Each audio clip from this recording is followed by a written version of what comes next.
If life has felt a little heavy lately, full of unexpected hiccups and challenges, I want to encourage you today. Better days are ahead. This past week was definitely one of those weeks. There were a lot of ups and downs, and it got me thinking about manifestation. Not just manifesting dreams, but manifesting solutions. Because here's the truth, life will always come with problems. Some we expect, many we don't. The question isn't whether challenges will come. The question is, when they do, what are we choosing to manifest? More stress or more solution? Hey friends, welcome to Organized Chaos Season 2 Permission Granted. I'm your host, Shabana Knight, and I'm so happy you're here. As a certified personal trainer, decluttering queen, manifestation coach, and energy reader, I help women release what no longer serves them so they can embrace their truest desires. Each week, I'll share encouraging stories, life lessons, and simple tools to help you grow, heal, and create a life you truly desire. Whether you're driving, folding laundry, out for a walk, or sipping your favorite cup of coffee, thank you for being here. Take what you need and leave the rest. And oh, by the way, you've had the permission slip all along. It lives within you.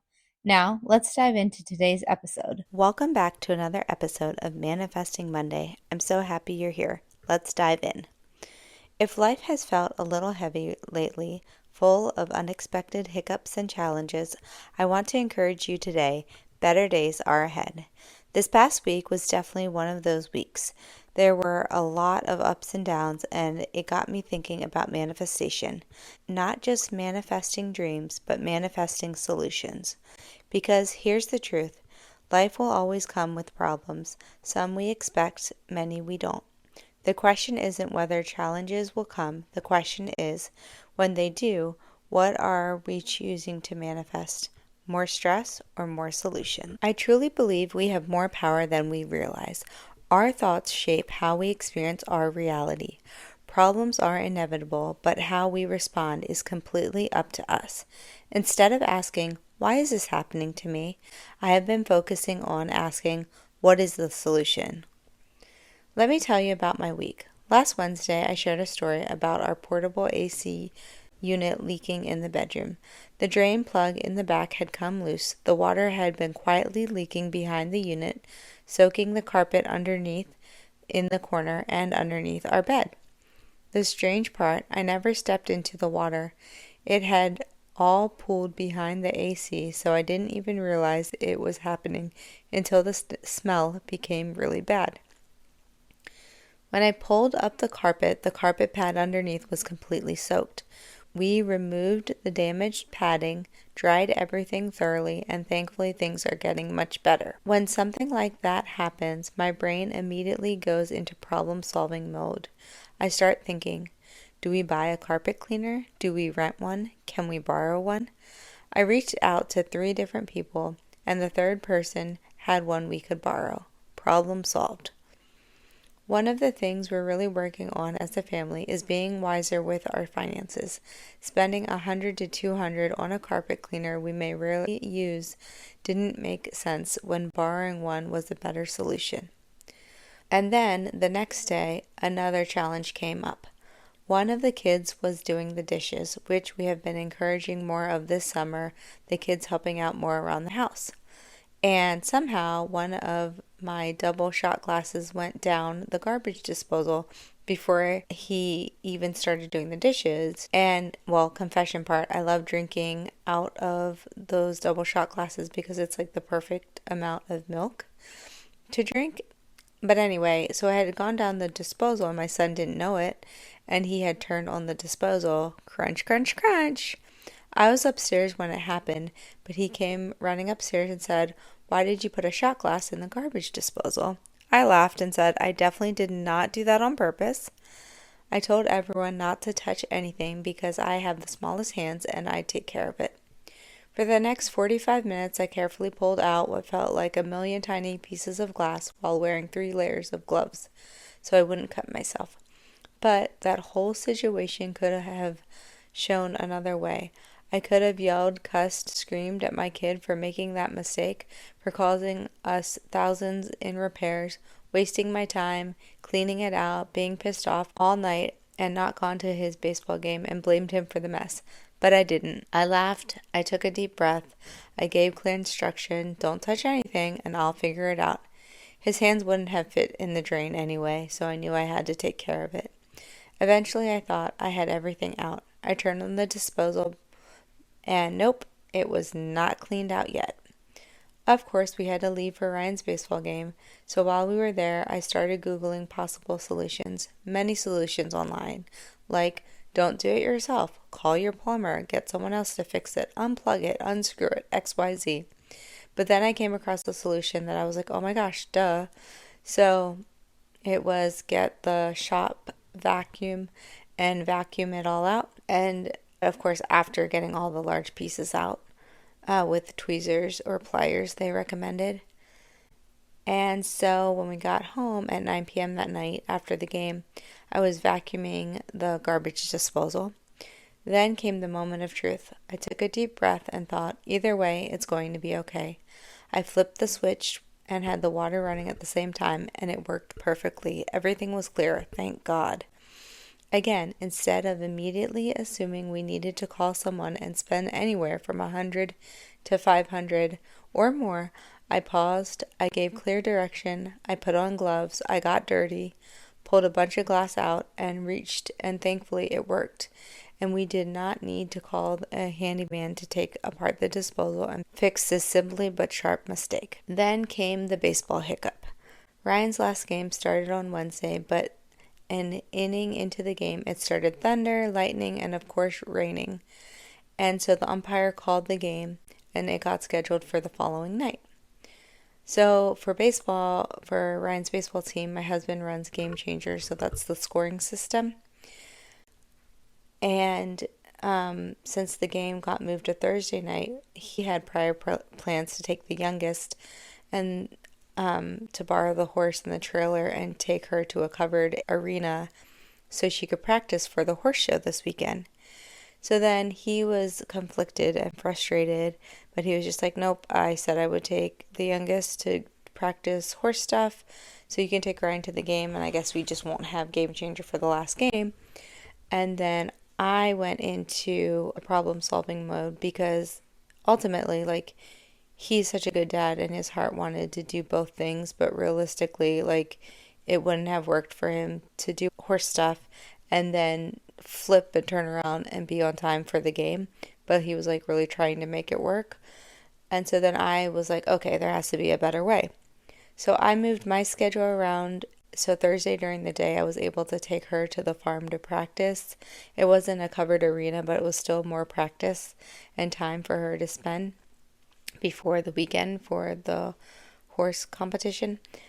And so Thursday night, David and I both went to Ryan's last game. Ryan was pitching, so that's always exciting and nerve-wracking when he pitches, but he did such a great job. And the team won, and David was able to do Game Changer. The weather was a lot cooler, there was no rain. And then really looking back, Thursday actually ended up being a better night all along. Then there was one more hiccup, and I was like, what the heck is going on? So last night, as you know, as a business owner of my decluttering and cleaning business that I have, and in the past it was also personal training and stuff. But anyway, as a business owner, I have to file an annual business report. So for the last like 6 months, I've been getting daily or weekly emails saying, hey, your business report, blah, blah, blah, is due July 31st. And I'm like, oh my gosh, I got to do this. So I finally last night pulled up the email, clicked on the link, and I go all the way to the end to the checkout page expecting it to be free or at least inexpensive. And then suddenly it wanted me to submit a payment of $250. And I was like, yeah, no thank you. And I'm like, wait, what? I literally thought that it was much cheaper, if not free, in the past. And so I like took a deep breath. And instead of paying it, I paused. I asked myself, there has to be a better way. I closed my eyes. I thought harder. I was like, oh yeah, that's right. Didn't we do that one website? And so I remembered that I had to go log into the Washington Secretary of State website. And then, so of course, after resetting passwords, digging through old usernames, verifying accounts, I finally got logged in, and it had like a little prompt in there that said, hey, please submit your annual report. It's due July 31st. So I fill it out and stuff like that, and then doing it through that website was only $70. And I was like, yeah, I will pay $70. That makes more sense. This website seems more legit. It's not through a third party trying to make more money off of like this simple form that I have to do. So, however, if I had rushed, panicked, or assumed the first option was my only option, I would have spent almost 3 times as much money. Again, the solution appeared when I slowed down. I have noticed a pattern. Every single one of these situations could have turned into anger, frustration, blame, stress. Instead, every single one became an opportunity to pause, to take a breath, to ask, what is the next right step? I really believe that's where manifestation lives. Not pretending problems don't exist, not thinking positive while ignoring reality. Manifestation is creating space for solutions.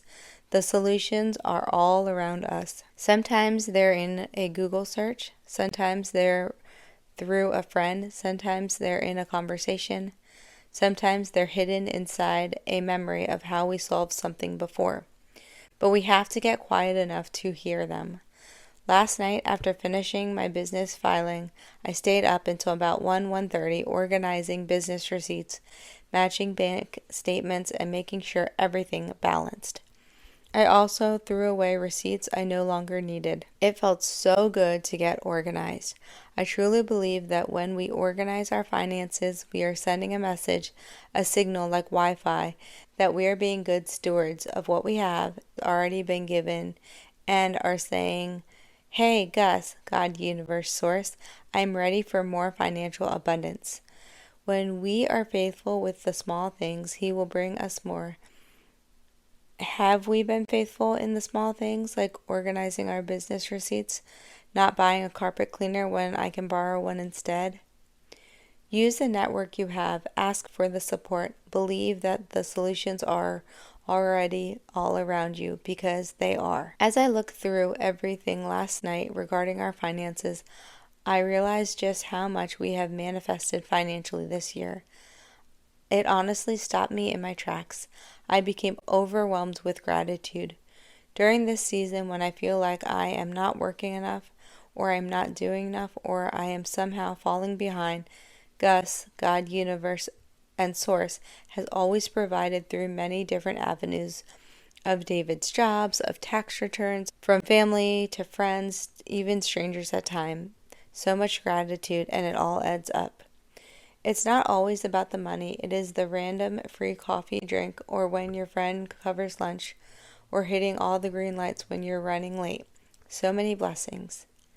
Ever since David and I have been married, and honestly even a little before that, I have seen over and over and over again that we have been supported. There has always been a deep peace inside me that somehow everything is going to work out. Not because life is perfect, but because my faith is bigger than my fear. Here is a fun power thought I've been thinking. What if maybe we actually speed up manifestation by slowing down?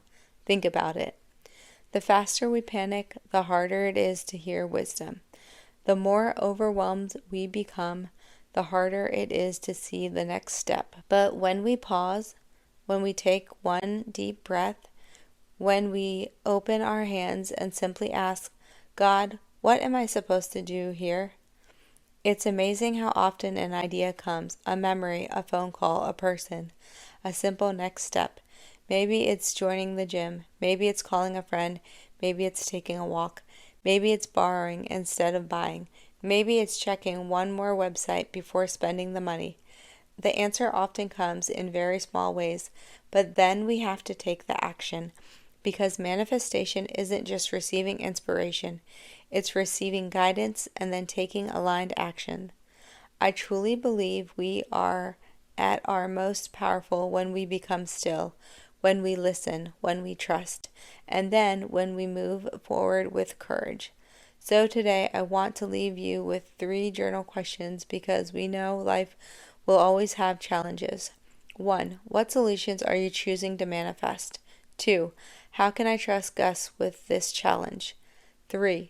When will I stop, be still, and hear what the right solution is for fill in the blank? And then take 5 minutes today and stop, listen, and write down actions to take.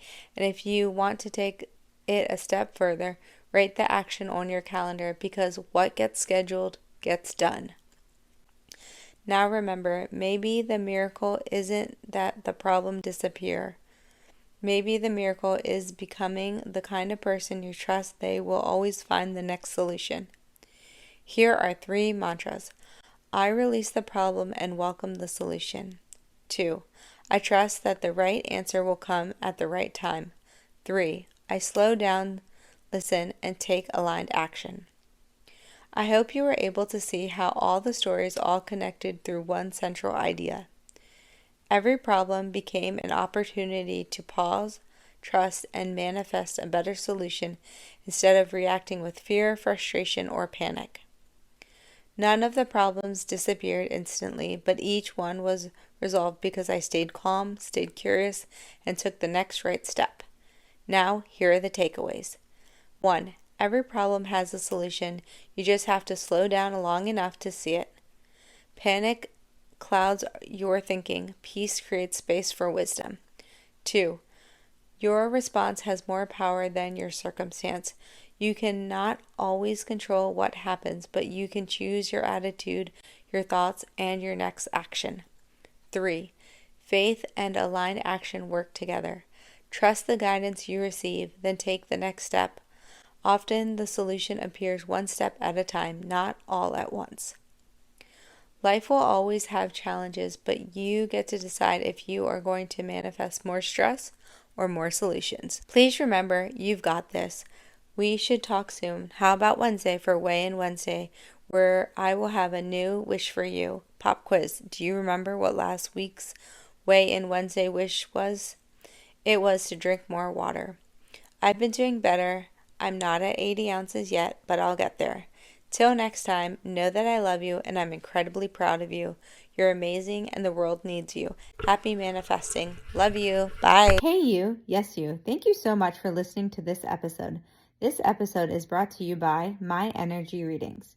Energy readings are one-on-one private Zoom sessions where I tap into your energy field and deliver exactly what your soul needs to hear. Scroll down to the bottom of my show notes to book your energy reading today, or just send me a DM. Can't wait to see you on Zoom. And until next time, know that you're amazing, know that I love you, and the world is going to keep on spinning, so you need to keep on showing up and doing the things that light you up, because that's what we need more of. People who are lit up and shine their light wherever they go. So keep manifesting, keep believing, and I'll catch you on the flip side. Bye!